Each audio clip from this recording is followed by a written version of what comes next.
warahmatullahi wabarakatuh. Kami dari kelompok 2 akan mempresentasikan mengenai prinsip, komponen, dan jenis kurikulum. Langsung saja, untuk yang pertama yaitu mengenai prinsip kurikulum. Ada beberapa prinsip dalam kurikulum. Yang pertama yaitu pertautan yang sempurna dengan agama. Maksudnya adalah apa yang berkaitan dengan nilai dan ajarannya. Seluruh hal pokok yang berkaitan dengan kurikulum diantaranya ada falsafah, kandungan, tujuan, metode mengajar, dan cara-cara perlakuan serta hubungan yang berlaku dalam lembaga pendidikan harus berdasarkan dengan agama Islam.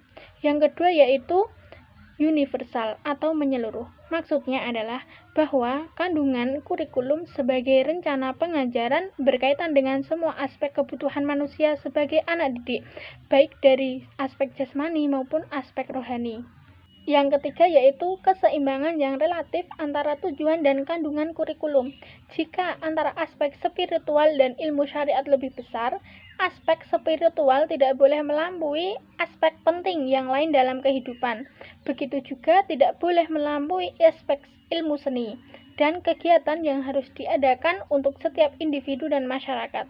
Yang keempat yaitu ada kaitannya dengan bakat, minat, atau kemampuan dan kebutuhan bagi pelajar. Kita harus melihat alam fisik dan sosial tempat peserta didik berinteraksi dan beradaptasi pada lingkungannya untuk memperoleh pengetahuan yang layak, kemahiran dalam berpengalaman, dan sikapnya. Yang kelima yaitu fleksibilitas yang bisa diartikan tidak kaku, seperti halnya adanya ruang gerak yang berguna untuk memberikan kebebasan dalam bertindak. Dalam kurikulum, fleksibilitas ada dua macam pembagiannya, yaitu fleksibilitas dalam memilih program pendidikan, yang kedua yaitu fleksibilitas dalam pengembangan program pengajaran. Yang keenam yaitu empiristik. Nah, berarti kurikulum tidak henti-hentinya dikembangkan, harus didasarkan pada pengalaman perkembangan dalam dunia pendidikan, kebutuhan peserta didik, kebutuhan masyarakat, penemuan ilmiah, hasil penelitian sosial, dan sepanjang yang berhubungan dengan perkembangan situasi dan kondisi sosial budaya dan perkembangan zaman pada umumnya. Yang ketujuh yaitu adanya pertautan antara aktiva dan mata pelajaran yang terkandung dalam kurikulum.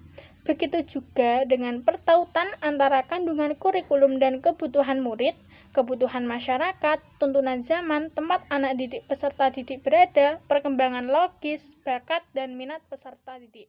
Baik, selanjutnya akan dilanjutkan oleh Mbak Irmala. Selanjutnya, dalam kurikulum itu perlu adanya pengembangan. Nah, dalam pengembangan tersebut juga terdapat beberapa prinsip.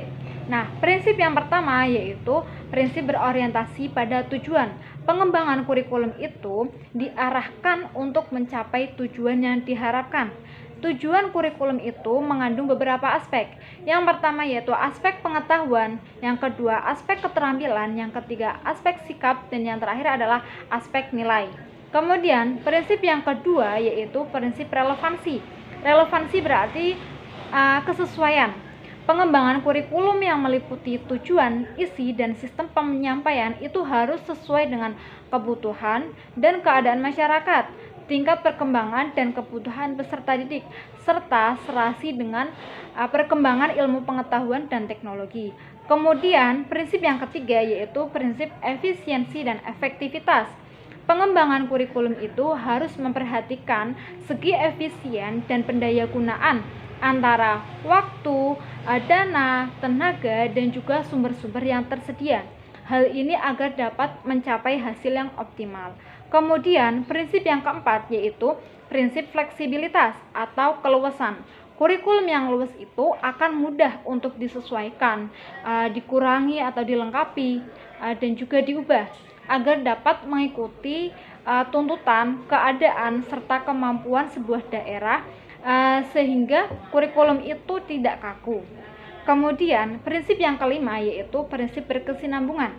Kurikulum itu disusun secara berurutan, berkaitan antar satu dengan yang lainnya, sehingga dapat memiliki hubungan yang fungsional yang bermakna sesuai dengan jenjang pendidikan, struktur dalam satuan pendidikan, tingkat perkembangan peserta didik, sehingga Kurikulum itu mempermudah guru dan peserta didik dalam melaksanakan proses pembelajaran. Kemudian prinsip yang keenam yaitu prinsip keseimbangan. Penyusunan kurikulum itu harus memperhatikan keseimbangan secara proporsional dan fungsional antar berbagai program dan subprogram. Kemudian antar seluruh mata pelajaran, antar aspek-aspek perilaku yang ingin dikembangkan, antar unsur-unsur keilmuan sains, sosial, keilmuan perilaku, dan juga humaniora. Selain itu juga keseimbangan antara teori dan praktek. Nah, dengan adanya keseimbangan itu diharapkan terjalin perpaduan yang lengkap dan menyeluruh antar satu dengan yang lain, sehingga memberikan sumbangan terhadap pengembangan itu. Kemudian prinsip yang ketujuh yaitu prinsip keterpaduan. Kurikulum itu dirancang dan dilaksanakan secara terpadu sehingga diharapkan terbentuk pribadi yang utuh. Kemudian prinsip yang ke-8 atau terakhir yaitu prinsip mutu. Pembelajaran yang bermutu itu ditentukan oleh derajat mutu guru, kegiatan belajar mengajar, peralatan ataupun media yang bermutu.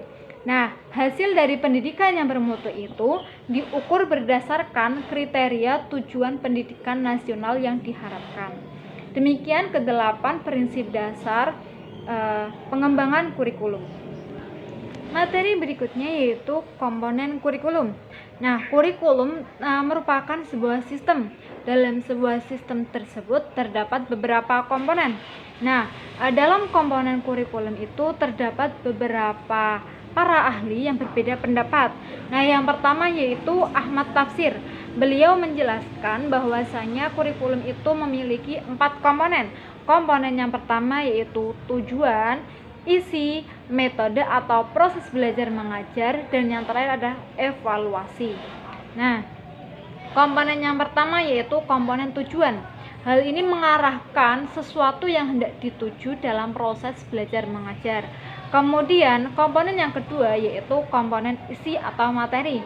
Nah, materi ini meliputi seluruh yang berhubungan dengan tujuan pengajaran. Kemudian komponen yang ketiga yaitu komponen proses belajar mengajar. Dalam proses belajar mengajar itu melibatkan antara peserta didik, guru, kemudian adanya media atau sarana. Hal ini memungkinkan proses pembelajaran itu berjalan dengan efektif dan efisien. Nah, penggunaan metode itu harus sesuai dengan kondisi serta berjalan secara fleksibel. Kemudian komponen yang keempat yaitu komponen evaluasi. Komponen ini digunakan untuk mengetahui hasil dari capaian ketiga komponen sebelumnya. Kemudian untuk menentukan strategi perbaikan pengajaran serta untuk melihat sejauh mana keberhasilan interaksi edukatif tersebut. Nah, kemudian ahli yang kedua yaitu Hasan Langgulung. Beliau menyebutkan 4 komponen kurikulum. Yang pertama yaitu tujuan-tujuan. Nah, tujuan itu tujuan yang ingin dicapai oleh pendidik. Kemudian yang kedua yaitu pengetahuan, informasi, data, aktivitas, dan pengalaman dari mana terbentuknya kurikulum tersebut, atau biasanya disebut dengan mata pelajaran. Kemudian komponen yang ketiga yaitu metode dan cara yang mengajar. Bagaimana guru itu mengajar dan juga memotivasi peserta didik. Kemudian komponen yang keempat yaitu metode dan cara penilaian yang dipergunakan dalam mengukur serta menilai kurikulum dan hasil dari proses pendidikan yang direncanakan kurikulum tersebut. Kemudian ahli yang ketiga yaitu menurut Umar Hamalik. Beliau menjelaskan beberapa komponen kurikulum. Yang pertama yaitu tujuan. Tujuan kurikulum itu terdapat di setiap satuan pendidikan. Nah, tujuan kurikulum itu harus mengacu ke arah pencapaian tujuan pendidikan nasional. Dalam hal ini telah ditetapkan dalam Undang-Undang Nomor 2 Tahun 1989 tentang Sistem Pendidikan Nasional. Kemudian komponen yang kedua yaitu komponen materi kurikulum. Nah, materi kurikulum itu biasanya adalah isi kurikulum. Nah, sebagaimana dalam Undang-Undang Pendidikan tentang Sistem Pendidikan Nasional itu telah ditetapkan bahwasanya isi kurikulum itu menerapkan kajian dan pelajaran untuk mencapai tujuan penyelenggaraan satuan pendidikan yang bersangkutan dalam rangka upaya pencapaian tujuan pendidikan nasional. Kemudian komponen yang ketiga yaitu komponen metode. Metode itu adalah cara yang ditempuh guru dalam menyampaikan materi kepada peserta didik. Kemudian komponen yang keempat adalah organisasi kurikulum. Nah, organisasi kurikulum ini terdiri dari beberapa bentuk yang masing-masing itu memiliki ciri-ciri tersendiri. Misalnya, dalam mata pelajaran itu terpisah-pisah, berkorelasi, bidang studi, kemudian program yang berpusat pada anak. Kemudian komponen yang kelima yaitu evaluasi. Dengan adanya evaluasi itu dapat diperoleh informasi yang akurat tentang penyelenggaraan pembelajaran dan keberhasilan belajar peserta didik. Nah, dari ketiga para ahli tersebut, kami sebagai penulis mengambil kesimpulan bahwasanya komponen-komponen kurikulum itu meliputi satu, tujuan kurikulum, yaitu kurikulum untuk mengacu pada sesuatu yang hendak dicapai. Kemudian yang kedua, materi atau isi kurikulum yang memuat bahan pelajaran, materi yang mengacu dalam pencapaian tujuan, serta materi yang mengacu pada pencapaian tujuan pendidikan nasional. Kemudian komponen yang ketiga yaitu cara yang ditempuh untuk mencapai tujuan pendidikan. Nah, biasa disebut dengan metode. Kemudian komponen yang keempat yaitu organisasi kurikulum. Nah, organisasi kurikulum itu merupakan bentuk dari pengelompokan mata pelajaran agar dapat memudahkan dalam pencapaian tujuan pembelajaran. Kemudian komponen yang kelima yaitu komponen evaluasi, yaitu komponen untuk mengetahui pencapaian keberhasilan penyelenggaraan pembelajaran serta keberhasilan belajar peserta didik. Demikianlah komponen-komponen kurikulum. Oke, yang ketiga yaitu mengenai jenis kurikulum. Kurikulum itu terbagi dalam berbagai jenis seperti yang terencanakan, dilaksanakan, formal, dan informal. Para ahli pun menggambarkan jenis kurikulum sebagai berikut. Yang pertama yaitu menurut Galton. Ada beberapa jenis kurikulum menurut pendapat Galton. Yang pertama yaitu kurikulum rekomendasi. Artinya, kurikulum yang direkomendasikan oleh para ahli, asosiasi profesional, komisi pembaharuan pendidikan, dan juga berdasarkan kebijakan pemerintah. Kurikulum ini menekankan keharusan untuk mempelajari konsep, keterampilan yang akan dikembangkan menurut persepsi dan sistem nilai sumber. Yang kedua yaitu kurikulum tertulis. Kurikulum ini sudah direncanakan oleh pemerintah. Kurikulum ini berfungsi sebagai pengendali untuk menjamin pencapaian tujuan pendidikan. Yang ketiga yaitu kurikulum dukungan. Kurikulum ini dibentuk dari sumber-sumber yang dialokasi untuk menunjang kurikulum.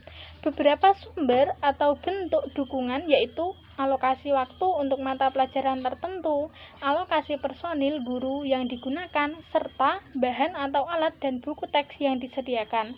Yang keempat yaitu kurikulum yang diajarkan. Kurikulum ini tidak lain apa yang diajarkan oleh guru di kelas. Kurikulum ini sudah tentu berdasarkan kurikulum tertulis. Yang kelima yaitu kurikulum yang diuji. Maksudnya, serangkaian bahan pelajaran atau kegiatan belajar yang dinilai melalui tes, baik yang sudah dibuat oleh guru maupun sudah baku.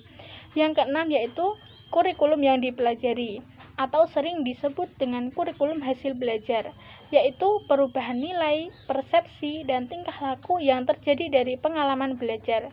Yang ketujuh yaitu kurikulum tersembunyi.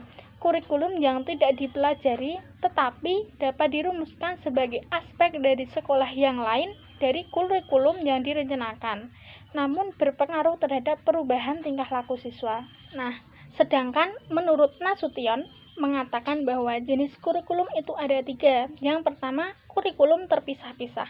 Maksudnya, segala bahan pelajaran yang disajikan untuk diberikan dalam subjek atau mata pelajaran yang terpisah-pisah. Yang kedua, kurikulum terkolerasi, yaitu kurikulum yang bahan ajarnya dirancang dan disajikan secara terkolerasi dengan bahan ajar yang lain. Yang ketiga yaitu kurikulum terpadu.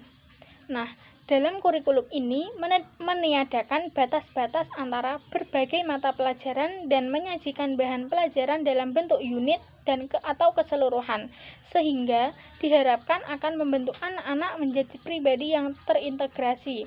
Dalam kurikulum ini, bahan ajarnya diberikan secara terpadu. Ada juga jenis kurikulum berdasarkan konsep dan pelaksanaannya.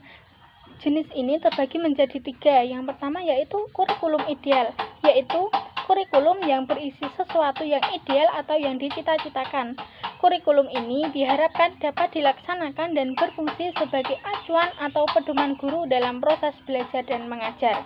Yang kedua yaitu kurikulum aktual, yaitu kurikulum yang dilaksanakan dalam proses pengajaran dan pembelajaran. Kurikulum dan pengajaran merupakan dua istilah yang tidak dapat dipisahkan. Kurikulum merujuk pada bahan ajar yang telah direncanakan yang akan dilaksanakan dalam jangka panjang. Sedangkan pengajaran merujuk kepada pelaksanaan kurikulum tersebut secara bertahap dalam belajar mengajar. Yang ketiga yaitu kurikulum tersembunyi, yaitu segala sesuatu yang terjadi pada saat pelaksanaan kurikulum ideal menjadi kurikulum aktual. Segala sesuatu itu bisa berupa pengaruh guru, kepala sekolah, tenaga administrasi, atau bahkan dari peserta didik itu sendiri. Nah, makna lain dari kurikulum tersembunyi itu segala sesuatu yang tidak direncanakan atau tidak diprogramkan, yang dapat memengaruhi itu bisa adat istiadat, kebudayaan, kebiasaan, atau bahkan perilaku guru atau organisasi kelas. Nah, tadi dari berbagai jenis kurikulum menurut beberapa ahli dapat disimpulkan bahwa kurikulum itu ada yang direncanakan dari pemerintah, ada yang direncanakan oleh guru itu sendiri. Kurikulum itu tidak dapat dipisahkan dengan proses pembelajaran, karena tanpa kurikulum proses pembelajaran tidak akan terencana. Terima kasih, sekian dari kelompok kami, kurang lebihnya mohon maaf. Wassalamualaikum warahmatullahi wabarakatuh.